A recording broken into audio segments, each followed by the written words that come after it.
The interrogation room sits in the basement of the Rivergate Police Complex, a cube of cinder block and humming light. A metal table bolts to the floor. 2 plastic chairs face each other like bad choices. The air smells of bleach, old coffee, and the sour bite of a building that never sleeps. A wall clock ticks too loud, its second hand slicing the silence into clean, merciless pieces. Ariana Brooks, civil rights attorney, 39, pulls against the cuffs and hears steel bite steel.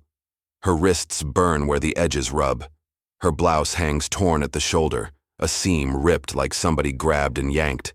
Dry blood crusts at the base of her fingernails, dark against her brown skin. It isn't hers. She knows that the way you know your own pulse. Her eyes dart to the corner camera. A tiny red light blinks, steady as a heartbeat. She keeps her spine straight anyway. She rolls her shoulders back, slow, controlled, refusing to look like what they want her to look like. The door opens with a hydraulic sigh. Detective Miles Carver steps in first, white, mid-40s, pressed suit that doesn't match the basement, jaw tight as a vice. Behind him, Officer Dana Holloway carries a tablet like it's a verdict. Holloway's gaze fixes on Ariana's hands, lingers on the blood, then flicks up to Ariana's face with practiced disgust. Carver sets a paper cup of water on the table, just out of reach. "Rough night, Miss Brooks?" Ariana's mouth tastes like pennies. She swallows once, her throat scraping. "Where am I?" "You're in an interview room," Carver says, pulling the chair back with a screech that makes her flinch before she can stop it. His eyes narrow when he catches that flinch, like he collects them. "It's 4:06 a.m. You remember anything yet?" Ariana stares at the tabletop. Scratches, burn marks, names carved shallow and desperate into the metal. She forces her breathing to slow, 4 counts in, 4 counts out, because panic is a gift to men like him. "I want my lawyer." Carver's lips twitch. "You are a lawyer." "Then you know what I mean," she says, voice steady even as her fingers tremble against the cuffs. She still can't find the last 6 hours. The gap sits in her mind like a boarded-up window. Holloway taps the tablet, turning the screen toward Ariana. A paused video fills it, an HD frame of a woman in a black hoodie under bright convenience store lights. The woman's face is turned toward the camera, clear enough to count eyelashes. Ariana's face. Holloway's voice turns smooth, almost pleased. 11:03 p.m., Quickmart on Halsted. Armed robbery, register emptied, clerk assaulted. Carver leans forward. His cologne hits Ariana, sharp, expensive, out of place. "That you?" Ariana's eyes widen despite herself. Her jaw tightens until her molars ache. "No." Holloway hits play. The woman on screen moves with a strange confidence, stepping into the aisle as if she owns the place. She yanks a pistol from her waistband. The camera catches her profile. Ariana's nose, Ariana's mouth, Ariana's expression, familiar in a way that makes Ariana's stomach pitch. On screen, Ariana snarls, "Open the drawer, now!" Ariana in the chair hears her own voice in the room, cadence, tone, that tiny rasp on the N that she hates in recordings. Her skin goes cold. She leans forward, chains clinking, eyes locked on the screen like she can blink the lie away. Carver pauses it on a frame where the woman looks directly into the lens. "Your face, your voice, your posture." He nods once, satisfied. "We also have DNA." Ariana's breathing turns shallow. "From where?" Holloway swipes to a lab report photo, a clear evidence bag, a black knit cap, and a printed sheet with highlighted lines. "Hair and skin cells inside the cap. Partial profile matches you. Enough to charge." Ariana's gaze flicks to the red camera light again. She forces herself to speak slowly, like she's in court. "I was at the Hamilton Grill until 10, 20 colleagues. Then I go home. My building lobby camera sees me. I don't leave." Carver's eyes dart, just a microsecond to Holloway, then back. "We'll get to your little alibi." "It's not little," Ariana says, her shoulders square. "Pull the footage. Pull my phone location. Pull my rideshare history." Carver spreads his hands, faux patience. "We did. Your phone goes dark at 10:52. No pings, no unlocks, like you decided to disappear. Ariana's pulse hammers in her ears. She tries to remember leaving the restaurant, the taste of lemon on the salmon, the clink of glasses, her colleague Renee laughing too loud. Then, nothing. Her mind hits a blank wall. She presses her tongue to the back of her teeth, grounding herself in the ache. Holloway leans in, lowering her voice as if confiding. There's more. She taps again. A new video opens. Ariana in a different room, seated, shoulders slumped. A recording timer blinks in the corner. The Ariana on screen looks drugged, eyelids heavy, hair slightly disheveled. She speaks directly to the camera. I did it, on-screen Ariana says. I needed the money. I hurt him. I'm sorry. Ariana's stomach turns hard. She yanks her hands up, cuffs biting, chains rattling. That is not real. Carver's face stays calm, but his eyes sharpen. It's a confession, voluntary. You waived counsel. I never... Ariana stops, because she can't finish the sentence without the terror of not knowing. Her gaze drops to her own hands again. Blood. Torn fabric. The missing hours. Someone has edited her life like a file. A heavy silence stretches. 30 seconds of fluorescent hum. Carver watches her like he's waiting for the exact moment she breaks. Ariana lifts her chin anyway. Her eyes fix on his. You're trying to bury me before sunrise. Holloway's mouth curls. Or maybe you finally show who you really are. Ariana's lips part, then close. She feels her jaw trembling, forces it still. Call my husband, Marcus Brooks, private investigator. You'll find his number in my phone. Carver chuckles, soft and mean. The phone that went dark? Ariana's gaze flicks to the tablet again, to the perfect copy of her face staring back. Her mind catches on a detail, on-screen Ariana's left ear, a tiny glint at the lobe, like a stud. Ariana doesn't wear earrings. She inhales, sharp. That glint becomes a splinter of certainty. She leans forward until the cuffs pull tight. Zoom in, she says. Holloway pauses, frowning. What? Zoom in, Ariana repeats, voice gaining steel. On my ear. Carver's eyes narrow, calculating, and for the first time his confidence shifts, just a fraction, like a floorboard creaks under weight. Ariana holds his stare. Because whoever made that video forgot one thing about me. And in the hallway outside, footsteps approach, fast, purposeful, followed by the unmistakable click of a radio being keyed. The hallway noise grows, rubber soles, a clipped cadence, a radio squawk that stops just short of a name. Ariana keeps her eyes on the tablet, on the frozen frame of her face. Her wrists flex against the cuffs, tendons standing out, and she forces her breathing to stay even. Detective Miles Carver doesn't zoom in. He doesn't need to. His gaze flicks once to Officer Dana Holloway, and Holloway's fingers hesitate over the screen like she suddenly fears what clarity might reveal. Zoom, Ariana repeats, low. If it's me, you're not scared of pixels. Holloway pinches the image bigger. The convenience store lights bloom into harsh white circles, and the left ear fills the frame. Skin, shadow, then that tiny metallic sparkle at the lobe. Ariana's jaw tightens. I don't have my ears pierced. Carver leans back, chair legs squealing. His mouth forms a half smile that never reaches his eyes. People change. Not in 6 hours, Ariana says. Her voice stays level, but her fingers drum once against the cuff chain, metal on metal, a quiet metronome. And not without leaving a hole. Holloway's eyes dart to the door, then back to Ariana. Maybe you're forgetting a lot tonight. Ariana turns her head slightly, letting the overhead light hit her own ear, smooth, unbroken skin.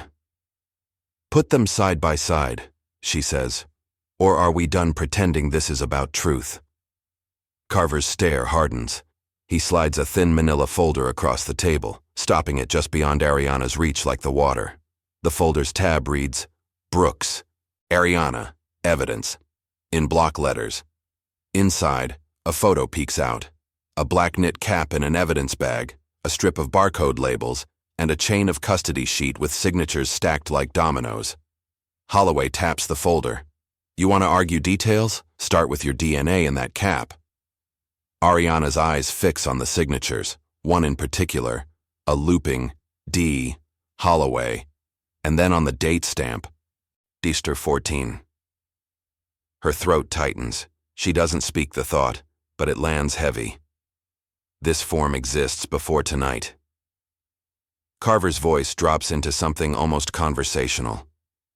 Here's how it goes, Ms. Brooks. You cooperate, you keep your bar license, you fight, you become the headline. Ariana lifts her chin. And if I say I was drugged? Holloway scoffs. Convenient. Ariana's gaze moves to the corner camera again, red light blinking steady. Then call my husband, she says. Right now. Put it on speaker. If you're so confident, you won't mind witnesses. Carver's eyes narrow, measuring her. In the hallway, the purposeful footsteps stop directly outside the door. A hand settles on the handle, patient. Not panicked, like someone who expects it to open on command. The handle dips, slow and deliberate, and the door opens as if it belongs to whoever stands outside. A tall woman steps in first. Lieutenant Grace Whitaker, Rivergate Internal Affairs. Navy blazer, gold badge clipped high, hair pulled tight enough to show the tension at her temples. The fluorescent light paints her cheekbones with a hard shine. Behind her, a young patrol officer hovers in the doorway, eyes wide, fingers hooked around a notepad like it is a shield. Whitaker's gaze sweeps the room, the water placed out of reach, the manila folder labeled in bold Ariana's torn shoulder seam, the dried blood under her nails. Her nostrils flare once. She shuts the door with a soft click that lands louder than any slam. Detective Carver, Whitaker says. Step out. Carver's jaw tightens, a muscle jumping near his ear. Lieutenant, we're in the middle of...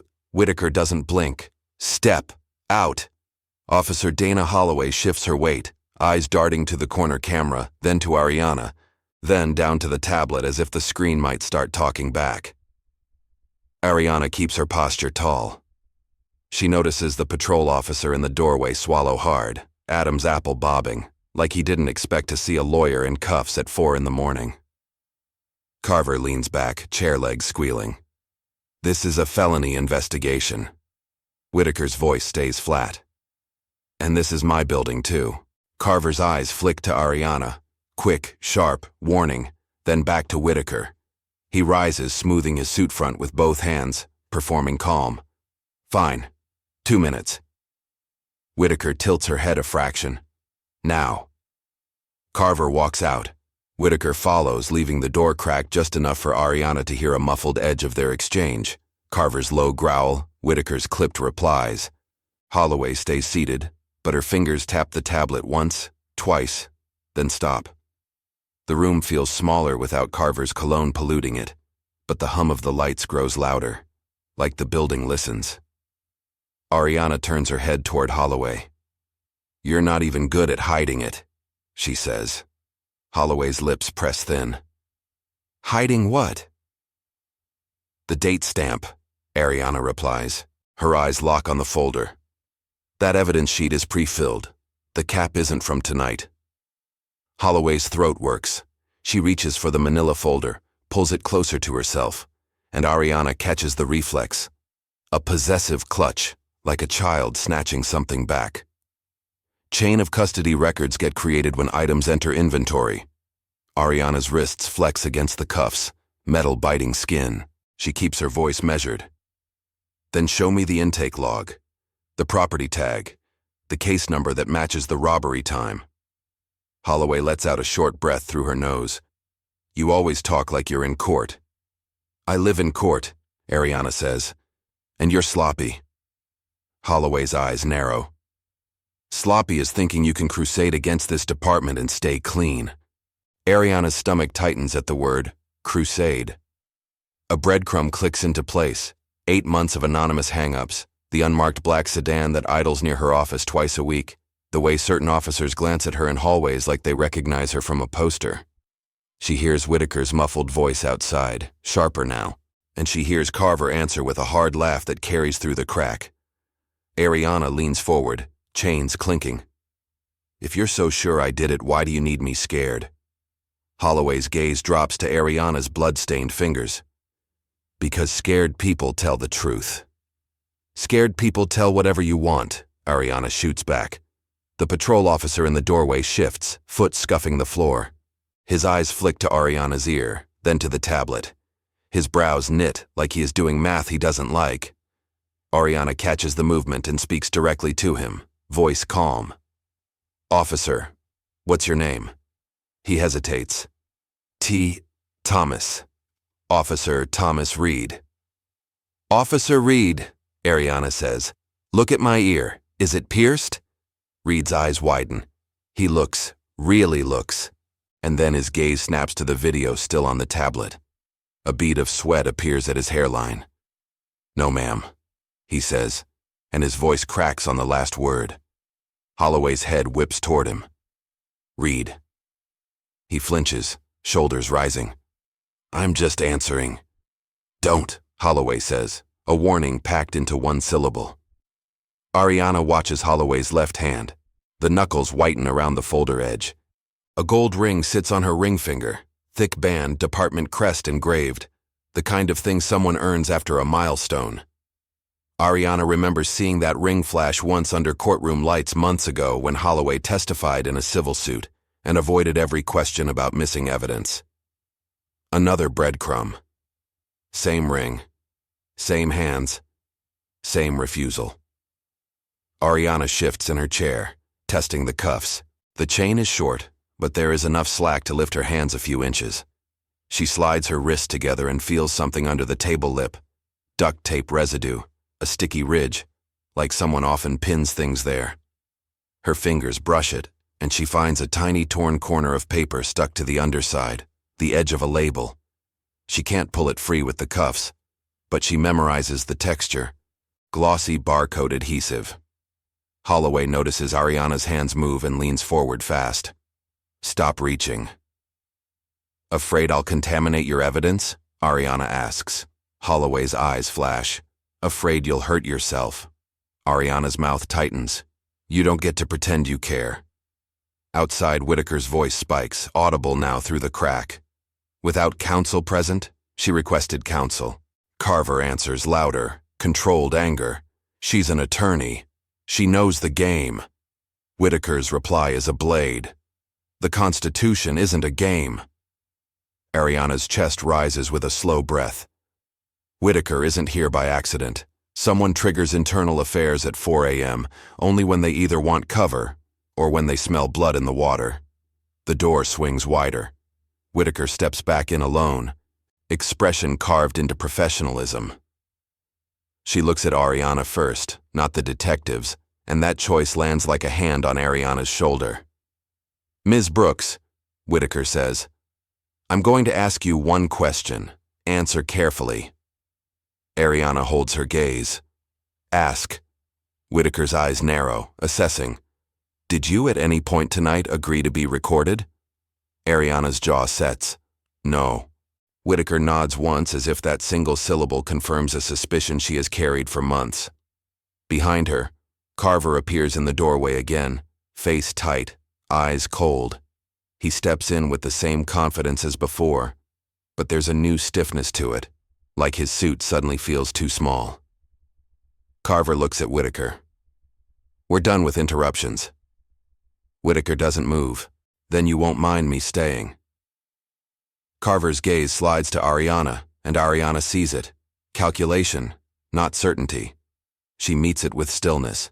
The red camera light keeps blinking. The tablet screen keeps showing a perfect lie.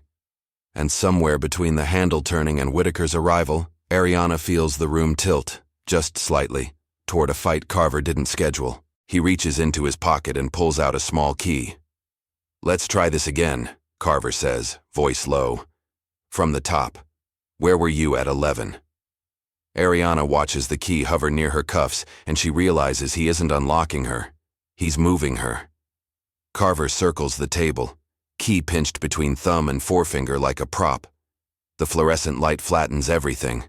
Whitaker's badge, Holloway's tablet, Ariana's torn collar, until the only depth in the room is the shadow under Ariana's cuffed hands. Carver stops behind her chair and leans close enough that his breath warms her ear. Transport, he says. Central booking. Different room. Different tone. Whitaker steps forward, blocking his path. Her eyes narrow, then fix on Ariana's cuffs. On what authority? Carver's jaw clenches. Probable cause, video, DNA, confession, 3 eyewitnesses. Ariana keeps her shoulders squared, but her fingers tighten until the chain trembles. You're relocating me so the cameras change. Holloway's mouth twitches. You hear that, Lieutenant? She's writing her own conspiracy. Whitaker doesn't look at Holloway. She looks at the corner camera, red light blinking, and then at the tablet in Holloway's hands, as if she can feel the lie vibrating off it. I want the original recording files, she says. Not a playback. Originals. Hash values. Metadata. Carver's eyes flick, fast, to the patrol officer. Reed's throat bobs. He stares at the floor like it suddenly contains instructions. Carver exhales through his nose. We're not doing a tech seminar at 4 a.m. Ariana's gaze locks on Whitaker. I'm being framed with synthetic evidence. Carver laughs once, sharp. Synthetic. That's cute. Whitaker's voice stays even. Detective, I asked a direct question. Where are the originals stored? Holloway shifts in her chair, the tablet edge digging into her palm. Server room. Evidence management. Ariana watches Holloway's ring flash as she adjusts her grip. Department crest, heavy gold. She remembers it on a witness stand months ago, the same hand swearing honesty over missing body cam footage. Her pulse steadies around that detail like a hook in a current. While Ariana's story is fictional, the patterns reflect documented reality. Historical records show how manufactured evidence has been used to undermine civil rights advocates, and courts have long wrestled with reliability. In 1993, Dauber versus Morel Dow Pharmaceuticals made judges gatekeepers of scientific evidence in federal courts, requiring methods to be testable and reliable. As digital manipulation grows, that gatekeeping becomes even more urgent. These aren't isolated incidents. They're systemic patterns requiring continued vigilance and reform. Whitaker lifts her chin. Then I'm going to that server room. Now. Carver's voice drops. Dangerous. You touch my case, you'll regret it. Ariana tilts her head, cuffs clinking softly. He's not afraid of me, she says. He's afraid of audit trails. Reed's eyes dart up, wide, guilty, and Whitaker catches it. Carver slides the key into Ariana's cuffs, not to free her, but to tighten them a notch. Metal bites. Ariana inhales through her nose and refuses to give him a sound. Move, Carver orders. Whitaker steps aside, just enough, then meets Ariana's eyes with a silent promise. I'm watching. Central booking smells like sweat, toner, and yesterday's disinfectant. A wide room of scuffed linoleum and bolted benches under buzzing fluorescents. Plexiglass windows divide people into categories. A row of gray lockers waits along the wall, their doors dented like they get kicked more than opened. Ariana's cuffs drag her shoulders back as Carver guides her through, his hand firm at her elbow, steering her like property. Eyes forward, he mutters. Ariana keeps her chin level anyway. Her gaze flicks over everything. The camera domes in the corners, the printer spitting forms, the intake desk with a little placard that reads, Station 5C. Breadcrumb, she thinks, because details are anchors when someone tries to erase you. Officer Thomas Reed trails behind, not close enough to help, not far enough to pretend he isn't part of it. His eyes dart from Ariana's torn blouse to her blood-streaked nails, then away, jaw tightening like he bites back words. At the desk, a booking clerk with tired eyes slides a clipboard across the counter. Name. Ariana Brooks, she says, voice steady. Attorney, bar number available upon request. Carver leans in, blocking the clerk's view of Ariana's cuffs. Just process her. The clerk's pen pauses. He looks at Ariana's face, then at the blood, then at Carver's suit. Charges, Armed robbery, assault, Carver says. And we've got confession. Ariana's fingers curl, chain trembling. Show him the original file, she says, loud enough that two people on the bench glance over. A woman in a wrinkled hoodie lifts her eyebrows. A man with a busted lip stops rocking his knee. Carver's stare cuts sideways. Keep talking, and you'll get held longer. Ariana leans forward as far as the cuffs allow, wrists burning. The confession is synthetic.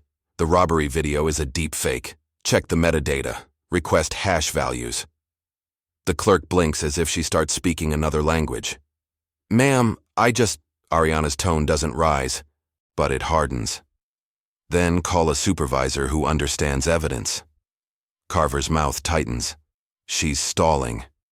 Lieutenant Grace Whitaker appears at Ariana's left shoulder, her badge catching the light like a blade. She's asserting her rights, Whitaker says, and I'm ordering a preservation hold on all digital evidence tied to this arrest. Carver's eyes narrow. You're out of your lane. Whitaker doesn't flinch. Internal Affairs has a lane in chain of custody. The booking clerk clears his throat, suddenly careful. Lieutenant, do you want me to note that? Note everything, Whitaker says. Timestamp it. Ariana watches Carver's nostrils flare. His hand tightens on her arm. You're going to regret making this complicated, he whispers, lips barely moving. Ariana meets his eyes. Her breathing stays controlled, but her jaw sets until it aches. You made it complicated when you tried to rewrite reality. Whitaker nods toward a side corridor. I need 10 minutes in the evidence management office. Alone. Carver's smile turns thin. That room is secured. Whitaker's gaze drops to the key ring at Carver's belt. So is the Constitution. Reed shifts, swallowing hard. His eyes fix on Carver's keys, then flick to Ariana. Ariana catches it, fear, and something like shame, before he snaps his gaze away. Carver turns Ariana toward the benches. Sit.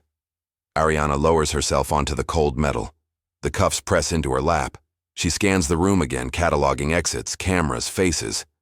On the far wall, a digital clock flips to 4:19 a.m., and Ariana feels the minutes sharpening into a weapon. Across from her, the woman in the hoodie leans over, voice low. You don't look like you belong here. Ariana keeps her spine straight. Neither do you, she answers. The woman studies Ariana's unpierced ear, then the blood on her hands. Then somebody wants you here. Ariana's eyes track Whitaker as she disappears down the side corridor, heels tapping a steady, purposeful rhythm.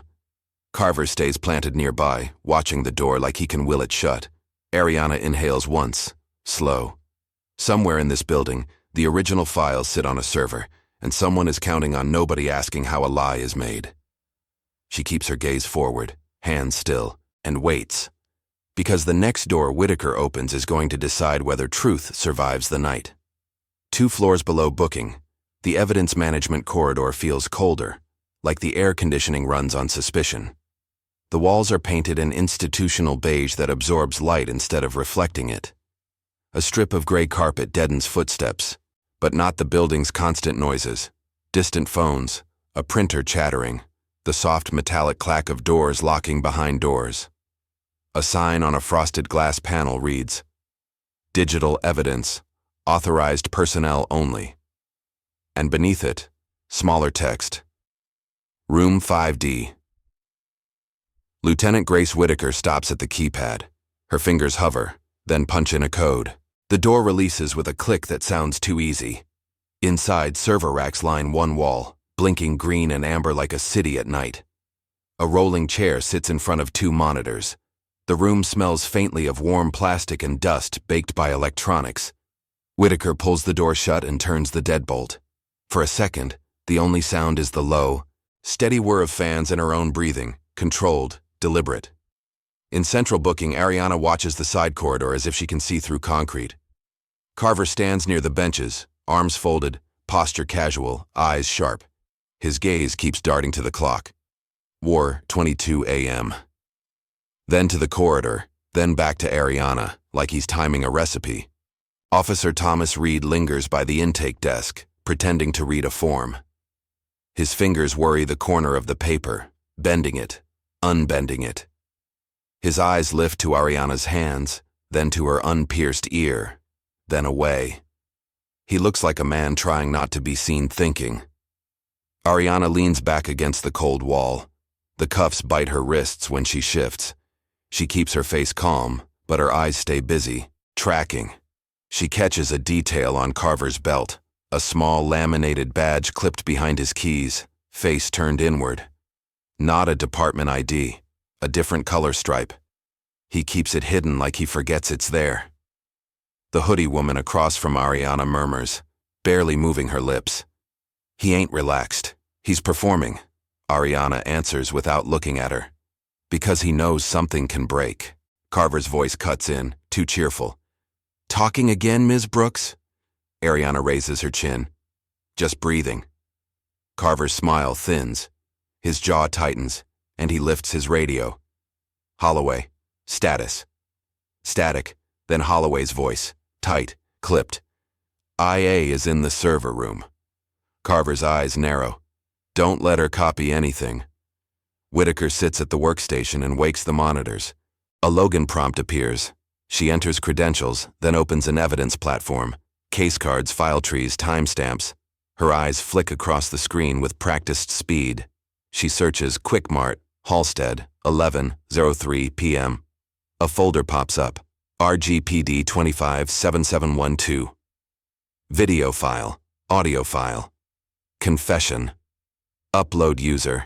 D. Holloway. Whitaker's mouth tightens. She clicks. Properties. Metadata fills the screen. Codec, creation date, modification date. She leans closer, eyes narrowing. The creation timestamp reads 9:14:02, 11 p.m. Not tonight. Whitaker whispers to herself, that's not possible. But her voice doesn't sound surprised, just confirmed. Back in booking, Carver paces once, controlled, then stops directly in front of Ariana. He bends slightly, voice low enough to feel like a threat in her ear. You're gambling your whole life on a pierced ear. Ariana meets his eyes, unblinking. Her breathing stays even. I'm gambling on the fact that truth has fingerprints. Carver's nostrils flare. He straightens and keys his radio again. Reed. Reed startles. Sir? Go to evidence management, Carver says. Tell Whitaker she's compromised a live investigation. Reed's throat works. His eyes flick to Ariana. Ariana says nothing, just holds his gaze, steady as a courtroom oath. Reed's shoulders sag a fraction, then he turns and walks toward the corridor, steps quick and uncertain. Whitaker's jaw clenches. She copies that screen too. The export hits 90%. The servers hum. The room's fan noise suddenly feels louder, like the equipment senses it's being robbed of secrets. Outside the locked door, footsteps approach. Fast. Whitaker glances at the deadbolt, then at the progress bar, then at the clock in the corner of the monitor. 4:27 a.m. Her lips press together and she doesn't stop the transfer. The handle on room 5D rattles once, then a voice, muffled through glass, sharp with authority. Lieutenant, open the door. Now. The handle on room 5D rattles again, harder this time, metal vibrating through the glass panel like a warning bell. Lieutenant Grace Whitaker keeps one hand on the mouse and the other near the deadbolt. The server racks breathe heat into the small room, fans whining in a steady, indifferent rhythm. On the monitor, all of it bearing a creation date from 2 weeks ago. The door handle jerks. The deadbolt holds. Lieutenant! The muffled voice barks, then lowers into something colder. You're interfering with an arrest. Whitaker leans toward the monitor, lips pressed thin. I'm preventing tampering, she says loud enough to carry through the glass. Her voice stays even, the kind that doesn't ask permission. A pause. Then footsteps shift, and another voice joins, young, hesitant. Lieutenant Whitaker? It's Officer Reed. Whitaker's eyes flick to the door. She recognizes that tone. A man trying to be obedient and decent at the same time and failing at both. She keeps the export running. "Officer Reed," she calls back. "Who sent you?" A beat too long. "Detective Carver." Whitaker exhales through her nose. "Tell him the transfer completes in seconds."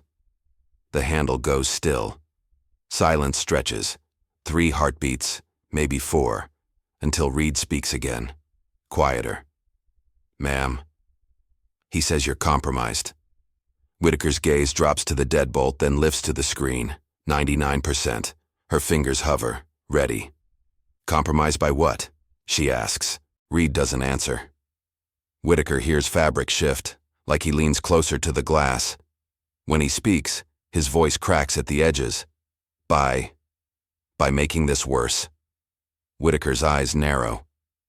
"It gets worse when people lie." A faint click from the workstation. The export finishes. A folder icon appears on the external drive directory. "I preserve 772. Whitaker's shoulders drop a fraction. Not relief, just gravity settling into place. She pulls the drive free with a sharp motion and slips it into an inside pocket of her blazer, pressing it flat against her ribs like a shield. Outside, the corridor fills with heavier steps now, more than one pair. The sound changes the air. Boots, not shoes. Whitaker's hand goes to the deadbolt, but she doesn't open it yet. She checks her phone. No signal in the server room. Concrete and intention. She turns back to the monitor and opens the confession file properties again, zooming in. Audio codec, pristine. Noise floor, unnatural. The waveform looks too smooth, like a river without rocks. Her eyes tighten. She has seen real interrogation recordings. They always have flaws. Paper rustles, chair squeaks, breath pops. This one looks manufactured. In central booking upstairs, Ariana sits on the bolted bench with her back straight, cuffs resting against her thighs. The fluorescent lights wash her torn blouse into a pale smear, but her eyes stay sharp. Detective Miles Carver stands a few feet away, arms folded, radio in hand, face set into practiced patience. Ariana watches his belt when he shifts. That laminated badge flashes again, just for an instant. A different stripe color, a different logo, then disappears behind his keys. Carver notices her gaze and angles his hip to hide it. "What are you looking at?" he asks. Ariana's jaw tightens. She keeps her voice level. "Whatever you don't want seen." Carver leans in, close enough that his cologne tries to reclaim the air. "Your husband isn't coming," he whispers. "And your little IA friend is out of time." Ariana doesn't flinch. Her eyes fix on the digital wall clock as it flips to 4:31 a.m. She forces one slow inhale through her nose, one controlled exhale. "Then why do you keep checking the clock?" she asks. Carver's nostrils flare. His gaze darts, one quick involuntary flick, toward the side corridor. Ariana catches it. A man who owns the room doesn't look for the door. Across from her, the hoodie woman stops bouncing her knee and mutters almost to herself. "He's scared." Ariana replies without turning her head. "He's counting on the building to stay quiet." Carver straightens and keys his radio. "Reed, report." Static, a breath. Then Reed's voice, strained. She's... Lieutenant Whitaker is still inside. Carver's jaw clenches hard enough to show the muscle jump. "Open the door." Ariana's fingers curl against the cuff chain, metal cold against skin. She watches Carver's mouth tighten on the last word, like he bites it in half. His eyes fix on Ariana with a promise that isn't spoken. And 2 floors below, in the narrow corridor outside room 5D, Reed stands between the door and a growing shadow of uniforms, his hands half raised, his posture uncertain, while Whitaker's voice comes through the glass again, steady as law. "Officer Reed," she says, "step aside." The corridor outside room 5D turns into a narrow canyon of beige walls and badge-heavy shadows. The air feels overcooled, carrying the dry scent of carpet glue and warm electronics leaking through the door seams. Fluorescent panels buzz overhead, flickering once like they can't decide who deserves light. Officer Thomas Reed stands squarely in the middle, palms half raised, blocking 3 uniforms and a plainclothes tech with a department lanyard. His eyes dart, then fix on the door handle as if it might bite. Lieutenant Grace Whitaker's voice stays steady from behind the glass. "Officer Reed, step aside." Reed swallows, throat bobbing. "Ma'am, Detective Carver says..." A heavier voice cuts in, close and impatient. "Move, Reed." The plainclothes tech shifts a laptop bag higher on his shoulder. A silver keycard dangles from his fingers. He looks past Reed to the frosted sign, "Digital Evidence," and his mouth tightens as if he already knows what's on Whitaker's drive. Whitaker turns the deadbolt from inside, not opening, just making the metal click loud enough to be heard. "I preserved the originals," she calls. "Any attempt to alter them becomes a felony." The tech scoffs. "Those files are validated." "Validated by who?" Whitaker asks. Reed's eyes widen at that. He glances at the tech's lanyard. "Rivergate Digital Forensics Unit." Then at the 2 officers behind him. Their boots angle forward, impatient. One of them flexes his jaw, a pulse jumping at his temple. Upstairs, Central Booking's fluorescent wash makes everything look guilty. The bench's cold metal presses into Ariana Brooks's thighs through thin fabric. She keeps her shoulders back, cuffs resting in her lap like weights she refuses to carry emotionally. Detective Miles Carver paces once, stops, and leans near enough that his voice feels like a hand at her throat. "You think Whitaker can save you?" he murmurs. "Technology doesn't lie." Ariana's eyes narrow. "People program it to." Carver's lips twitch. He keys his radio. "Update." Static crackles. Then Whitaker's voice, crisp through the tinny speaker because someone left their mic open below. "Creation timestamp predates the robbery by 14 days. Upload user is Officer Holloway. File hash does not match platform hash." Silence hits Booking like a dropped tray. The booking clerk's pen pauses mid-stroke. The hoodie woman across from Ariana lifts her chin, eyes widening. Even the man with the busted lip stops rocking his knee. Carver's jaw tightens until the skin along his cheek draws taut. "That's not what the lab certified," he says, louder than necessary. Ariana tilts her head. "Because the lab saw what you fed it." Carver's gaze flicks, fast, toward his hidden laminated badge. His hand covers it instinctively. Ariana catches the reflex and stores it like evidence. 2 floors below, Reed's fingers tremble slightly at his sides. He shifts his weight, still blocking the door. "Lieutenant," he says, voice thin, "they're saying you can't remove anything." Whitaker answers calmly, "You can arrest me later if I'm wrong. If you open that door now, you can't unburn a record." The tech takes a step forward. Reed doesn't move. One of the uniforms behind him reaches for Reed's shoulder, then hesitates, as if touching him makes the moment real. Whitaker's voice lowers, turning personal without losing authority. "Officer Reed, you looked at her ear. You saw the mismatch. Are you going to pretend you didn't?" Reed's eyes squeeze shut for a half second. When he opens them, they shine with panic and something else, resolve forming like a crack in glass. He shifts sideways, not fully stepping away, but giving Whitaker a narrow corridor of respect. The tech's nostrils flare. "Reed, don't be stupid." Reed's voice cracks. "I'm trying not to be." Whitaker opens the door just enough to slip her shoulder out, then steps into the corridor with controlled posture. Her blazer sits immaculate, but her breathing runs shallow for 1 beat before she reins it in. She keeps one hand inside her jacket, palm pressing the external drive flat against her ribs. Her eyes sweep the line of uniforms, then settle on the tech. "Name," she demands. He hesitates a fraction. "Evan Sutter." Whitaker nods like she catalogs him for a report. "Mr. Sutter, you are not touching that server again."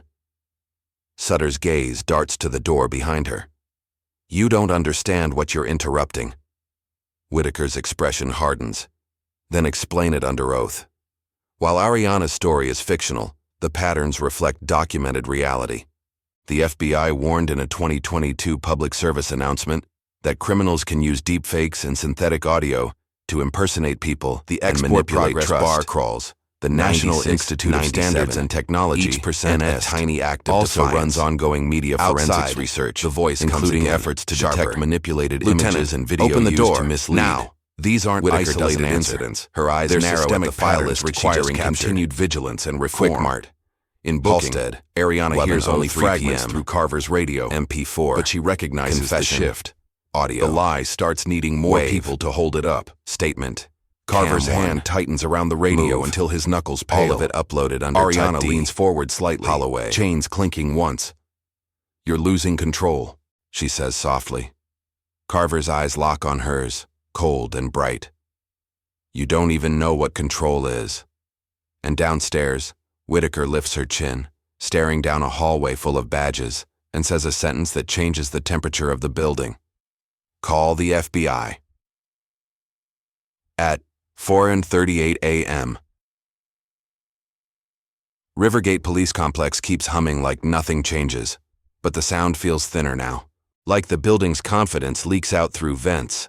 Central booking stays washed in fluorescent glare, every scuff mark on the linoleum too visible, every plexiglass panel reflecting faces that suddenly look unsure. The intake printer spits another form and the paper lands with a dry slap, loud in the quiet that follows Whitaker's words. Ariana Brooks sits tall on the bolted bench. Her wrists rest together in her lap, cuff chains slack but heavy.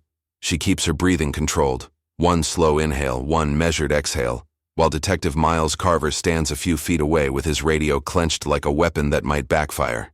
His jaw flexes once, twice. The muscle near his ear jumps, betraying him. Across from Ariana, the hoodie woman leans forward, eyes narrowed. Even the booking clerk pauses, pen hovering, like he's listening for an official story to replace the one he's been handed. Carver snaps, too loud. Nobody calls the FBI without authorization. Lieutenant Grace Whitaker's voice comes through the open mic on Carver's radio, crisp and unshaken. I'm documenting obstruction in real time, Detective. Ariana's eyes flick to Carver's belt, to that laminated badge he keeps angling away. When he shifts, it flashes again. Wrong stripe, unfamiliar seal. Then he covers it with his palm, as if he can physically hide what it means. Ariana speaks softly, forcing him to lean in to hear. That badge isn't Rivergate.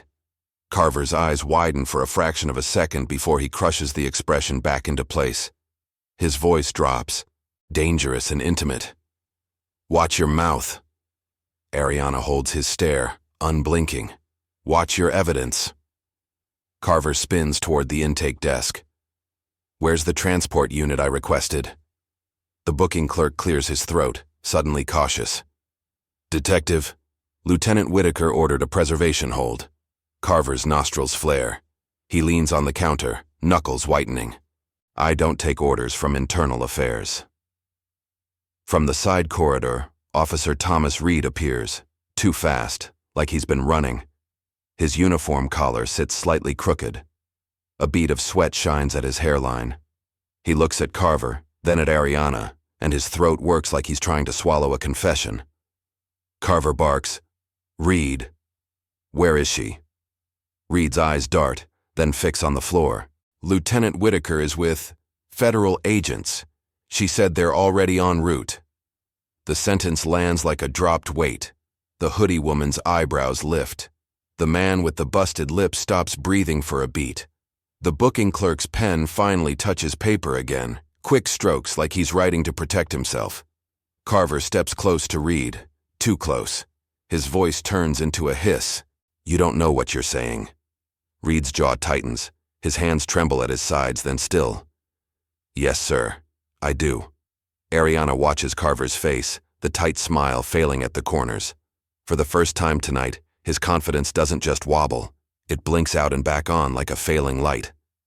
He turns toward Ariana, eyes cold, but the calculation underneath looks frantic now. You think a technicality saves you? He says. Ariana's cuffs clink as she shifts her hands, shoulders staying squared. It's not a technicality, she replies. It's reality. A door buzzes somewhere deeper in the building, one long electronic tone. Footsteps follow, multiple pairs, coordinated, not rushed. The sound is different from police movement. It has purpose without swagger. Carver hears it too. His eyes flick toward the corridor, then back to Ariana, then to the clock. His breathing turns shallow for a single beat. He keys his radio, but his thumb hesitates, like he's suddenly unsure who is listening on the other end. Ariana leans back against the wall, chin level, gaze steady. In moments, the people who know how to measure truth, file hashes, timestamps, chain of custody, are going to walk through Rivergate's doors. And Carver's lie, polished to look perfect, is about to meet the first thing it can't intimidate. The sound of approaching steps grows louder. Carver's lips part, then press tight again. And Ariana realizes he isn't waiting to win. He's waiting to run. 1:41 a.m. The sound in central booking changes from scattered movement to coordinated arrival. The outer door buzzes again, longer this time, followed by the clean cadence of footsteps that don't belong to bored night shift or swaggering detectives. The air carries a new smell with the recycled disinfectant, cold rain off coats, metal from wet gear, and the faint bite of printer toner burning hot. Ariana Brooks lifts her chin, her cuffs sit in her lap, chain glinting under the fluorescence. Her fingers curl once, then relax, controlled. Detective Miles Carver stands near the intake desk, posture stiff, radio still in his hand like it can talk him out of what's coming. His eyes keep darting to exits, then snapping back as if he can pretend he never looked. Two men and a woman enter with badges displayed at chest height, not swung at waist level. Dark windbreakers, calm faces. The woman in front, Special Agent Naomi Caldwell, moves like she already knows the floor plan. Her gaze sweeps the room, the benches, the cameras, the intake desk, the cuffs on an attorney. She stops on Ariana without any of the usual curiosity. Caldwell speaks to the booking clerk first, voice measured. "Who is in charge of this area?" Carver steps forward fast. "Detective Miles Carver. This is a local matter." Caldwell doesn't give him her hand. She holds up a folded sheet. "We have an active federal inquiry tied to Rivergate Police Department evidence systems. We're here to preserve and collect." Carver's jaw clenches. "On whose authority?" Caldwell's eyes narrow slightly. "The Department of Justice, and a magistrate judge who signs warrants." Ariana watches Carver's throat move.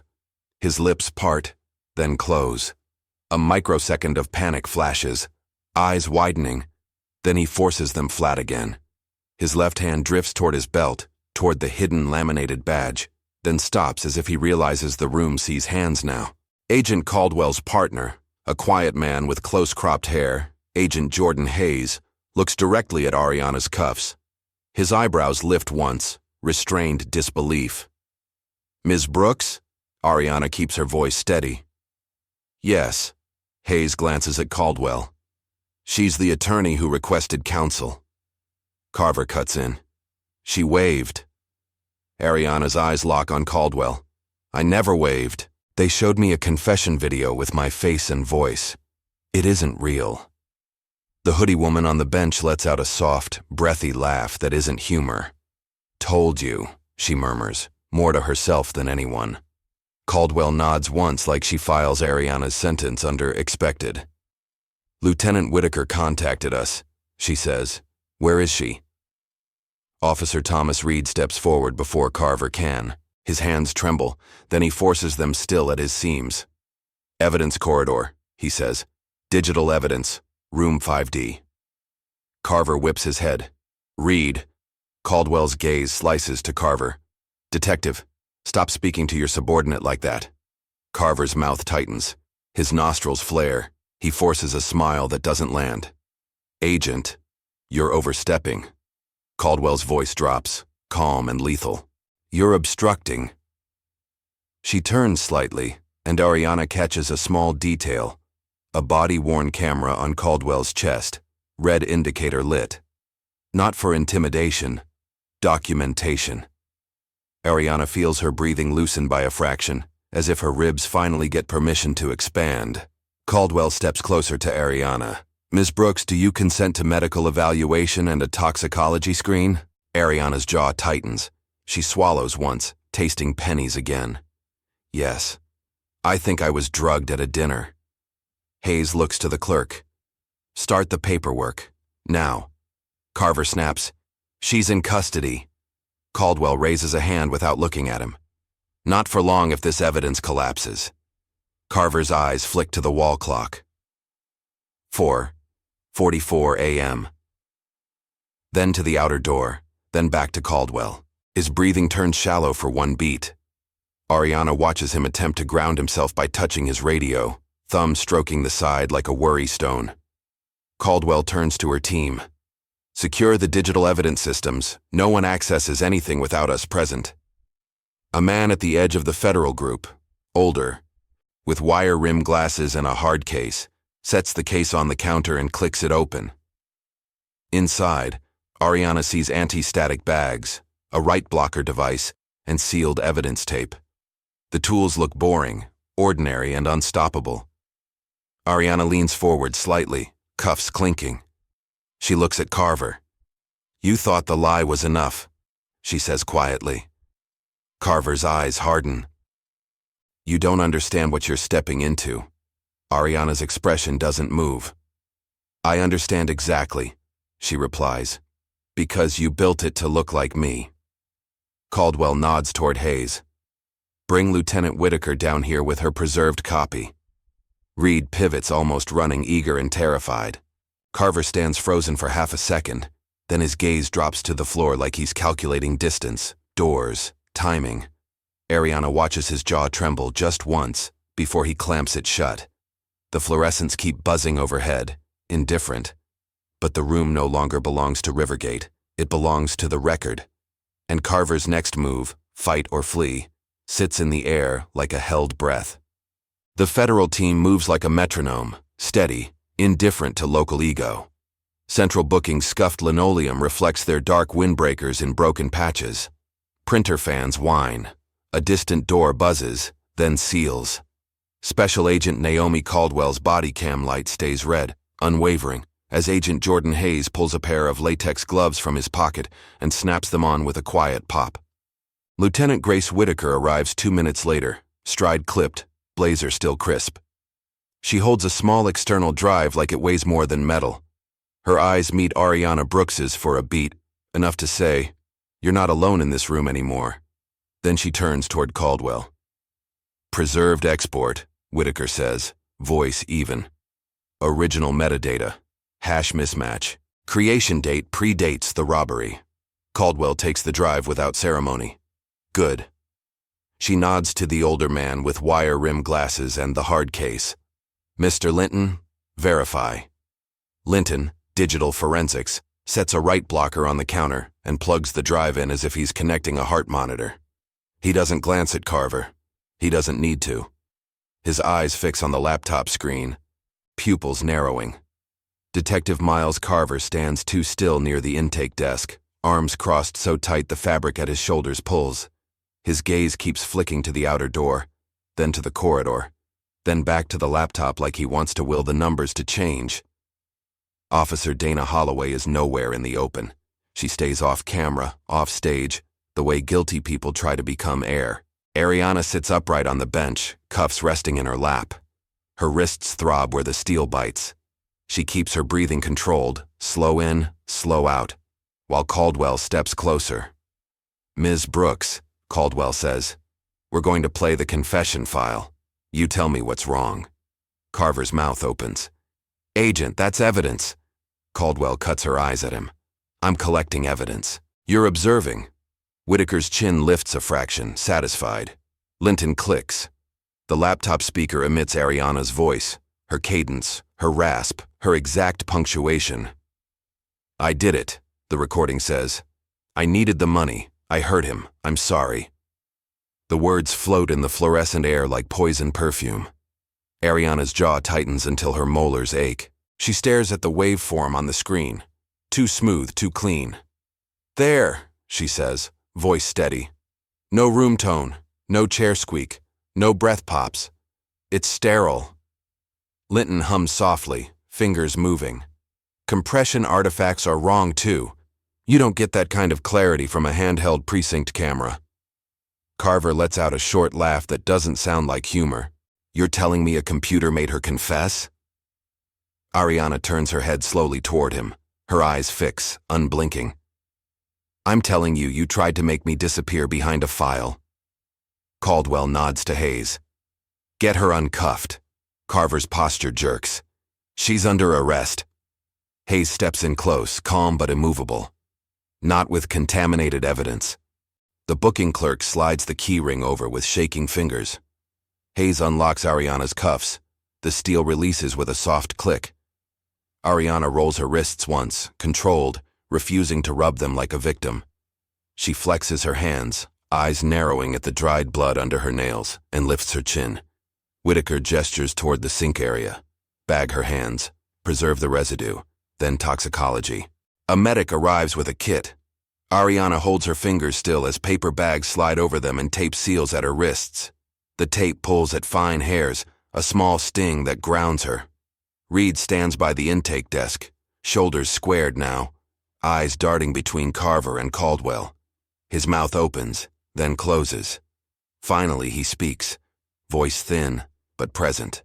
Detective Carver had me sent to stop Lieutenant Whitaker from copying files. Carver's eyes widen. His jaw clenches so hard the muscle jumps. Reed, shut up. Caldwell's gaze stays on Reed. Keep going. Reed swallows. There's also a badge Carver keeps hidden, not Rivergate. I saw it. Ariana's eyes snap to Carver's belt. Carver's hand darts down, too fast. Too guilty, covering the laminated card. Caldwell extends her hand. Detective, remove it. Carver's nostrils flare. It's nothing. Whitaker's voice turns icy. Nothing doesn't get hidden. For 2 seconds, the room holds its breath. The fluorescents buzz. Somewhere, a phone rings and stops. Ariana watches Carver's eyes, darting, calculating, then settle into a decision. Carver yanks the laminated badge free and slaps it onto the counter like he's punishing it. The seal isn't Rivergate. It reads, Rivergate Special Operations, Tech Interdiction. With a stripe color Ariana has never seen in open court. Linton's eyebrows lift. That unit isn't listed in the public org chart. Caldwell's voice stays calm. Because it's not supposed to exist. Whitaker leans in, eyes narrowing. I've been asking about missing digital evidence for months. Ariana's chest rises with one slow inhale. She hears her own earlier sentence echoing. He's afraid of audit trails. Now the audit trail sits on the counter, laminated. Linton clicks into another folder Whitaker preserved. A spreadsheet opens. Names, dates, case numbers. 15 entries, 15 targets. Attorneys, journalists, a pastor. Each flagged synthetic package complete. Ariana's eyes widen, then narrow into focus. Those are setups, she says. Caldwell's mouth tightens. 2 years of them. Carver's voice drops, sharp.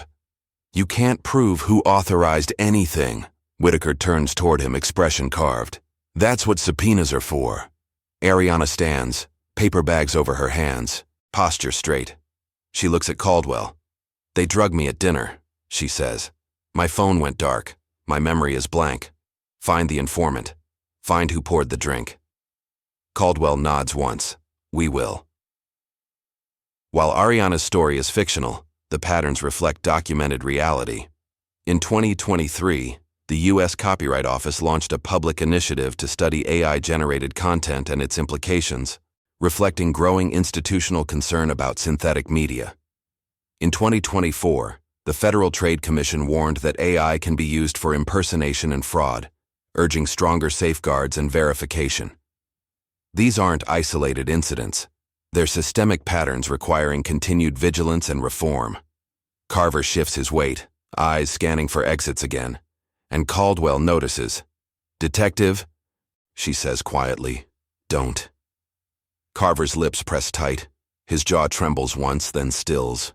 The record has him now. Timestamps, hashes, exports, witnesses. Even the building's hum feels like a microphone. Ariana watches him with a steady gaze. You tried to turn technology into a weapon, she says. Now it's a mirror.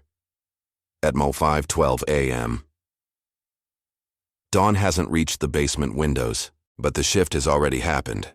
Central booking feels less like a holding pen and more like a stage where every movement becomes part of an official record. The fluorescent lights still buzz, and the air still smells of toner and disinfectant. But now there's a new layer. Wet wool from federal coats, latex, and the faint metallic tang of sealed evidence tape. Special Agent Naomi Caldwell stands at the counter with a small stack of documents. Agent Jordan Hayes positions 2 chairs near the intake desk, one for Ariana Brooks, one for Lieutenant Grace Whitaker. A portable recorder sits between them, red light on. Not intimidation, documentation. Ariana sits without slouching. Paper bags still cover her hands, taped at the wrists. Her torn blouse hangs at the shoulder, but her posture stays immaculate. She keeps her chin level, eyes steady, as if she's already in court. Caldwell speaks plainly. "Ms. Brooks, I'm going to place you under oath for a sworn statement. You can stop at any time and request counsel. Do you understand?" "I understand," Ariana says. Her voice stays clear. Detective Miles Carver remains off to the side now, boxed in by proximity and attention. 2 federal agents stand within 3 steps of him. His arms hang stiff at his sides, fingers flexing once, then stilling. His eyes narrow and widen in quick flashes like he's reading a room that no longer obeys him. Whitaker begins. "State your name." "Ariana Brooks." Whitaker's pen moves. "At approximately 10 p.m., where are you?" "The Hamilton Grill," Ariana answers. "Private dining room, 20 colleagues. I eat salmon, lemon. I drink 1 glass of sparkling water." Carver's lips twitch at the specificity, like he hates detail. Whitaker continues. "When does your memory gap begin?" Ariana inhales slowly. "After dessert. Someone brings a toast. My colleague Renee laughs. I taste something bitter like crushed aspirin. Then everything goes blank." Caldwell's eyes narrow. "Who brings the toast?" Ariana's gaze lifts to the ceiling for a fraction of a second, searching. Her jaw tightens. "A man I don't recognize. Server uniform, but his shoes are wrong. Too tactical. Rubber soles, thick tread." Whitaker's pen pauses, then writes faster. Across the room, Officer Thomas Reed steps forward with hesitant courage, eyes fixed on Caldwell. "Agent," he says, voice steadying. "Officer Holloway has a cousin who works private security. I heard her say it once." Carver snaps his head toward Reed, a silent threat in his stare. Reed swallows, but he doesn't look away. Caldwell nods. "We'll follow it." Linton, the forensic specialist, wheels his laptop closer and turns the screen toward Caldwell and Whitaker. "I confirm the confession audio shows signs of voice synthesis," he says, "and the robbery video contains facial blending artifacts consistent with deepfake generation. The ear-piercing mismatch is the human catch, but the math confirms it." Ariana watches Linton's cursor highlight lines on a report, codec anomalies, inconsistent frame timing, metadata edits. It looks like a language Carver doesn't speak anymore. Carver tries anyway. "You can't just claim deepfake whenever it's convenient." Ariana turns her head slowly toward him, her eyes fix on his face. "I'm not claiming it," she says. "You're relying on it." Caldwell's voice drops. "Detective Carver, you are not to question witnesses." Carver's jaw clenches. He takes 1 step back, small, but telling. A man used to pushing now retreats because the push meets steel. Whitaker sets her pen down and looks at Ariana. "You were investigating Rivergate for 8 months, she says. "What were you preparing to deliver to the FBI this morning?" Ariana's shoulders square. "A case file on a drug distribution scheme routed through evidence storage and asset forfeiture. I have accounting links, property seizures that don't reconcile, and a witness who agrees to meet me at 9 a.m. Caldwell's eyes sharpen. "Name." Ariana pauses, just long enough for the room to lean in. Her breathing stays controlled, but her eyes narrow like she's weighing risk. "I'll provide it to you only," she says, "after I speak with counsel." Caldwell nods once, respectful. "Granted, That decision, Ariana protecting a witness even in cuffs, lands like a gavel. The hoodie woman on the bench watches with a new expression, lips parted. The booking clerk looks down at his paperwork, suddenly ashamed of how easily he almost processed a lie. Ariana lifts her bagged hand slightly. "I want something on record," she says, voice steady. The system keeps telling people that technology is neutral, but it's only as honest as the people controlling it. A philosophical truth settles into the room, heavy and simple. In America, we build machines to measure reality, then we pretend the measurements can't be weaponized. But when power learns to manufacture proof, dignity becomes the last unforgeable thing. Caldwell turns to Hayes. "Get warrants for Carver and Holloway's devices, secure the evidence servers, freeze access logs." Hayes nods and speaks into his radio, calm. "Initiate digital preservation, full imaging. Chain of custody starts now." Carver's eyes widen. His breathing turns shallow for one beat. He looks at the outer door again, calculating. An agent shifts, subtle, blocking the angle. Carver's voice rises, trying for authority. "This is my precinct," Caldwell interrupts, quiet and final. "Not anymore." Whitaker slides a document across the counter. "Detective Miles Carver," she says, "you are being relieved pending investigation." Carver's jaw trembles once. He swallows hard. The performance collapses in his face in tiny increments, tightening around the eyes, a flicker of panic, then anger that has nowhere to land.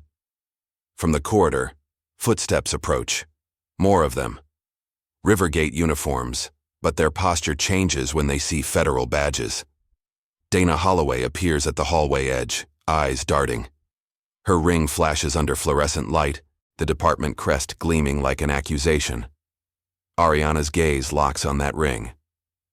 "That's the hand that signed my chain of custody," she says softly. Holloway's eyes narrow. "You think you won?" Ariana's expression stays still. "I think you got caught."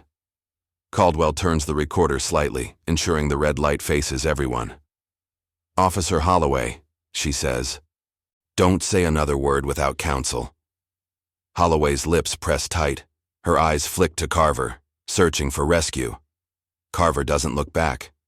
Ariana sits tall, wrists taped, blouse torn, blood under her nails, yet her dignity fills the room like clean air. She looks at Caldwell. "When this ends," she says, "I'm not walking away from this work. I'm walking deeper into it." Caldwell nods. "Good, because we're not done." Thank you to everyone who typed accountability and shared your locations with us. Seeing this global community united for accountability and truth proves that justice is a universal human value. If this story moved you, please subscribe for more stories of civil rights courage triumphing over digital manipulation. Until next time, remember that evidence can be engineered, but dignity cannot.